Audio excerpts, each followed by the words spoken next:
Have you set your word and your goals and intentions around that word for 2025? But do you find yourself kind of doing the same ones as you did last year? Could be that you want to lose weight. Could be that you want to make more money. Could be that you want better relationships.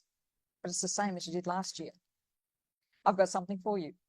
Tomorrow, 4 p.m. Pacific, that's 9 a.m. Brisbane time, 10 a.m. Sydney time in Australia, I'm going to be running a tapping session all around releasing limiting beliefs and doubt around whether you can achieve what you want in 2025.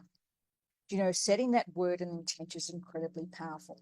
And the only thing that gets in our way is ourselves.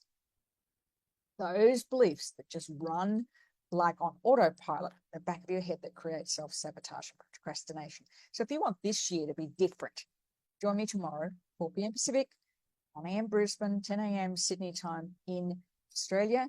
We'll be tapping to release limiting beliefs around achieving what you want. Let's make it your most powerful year yet. See the link below.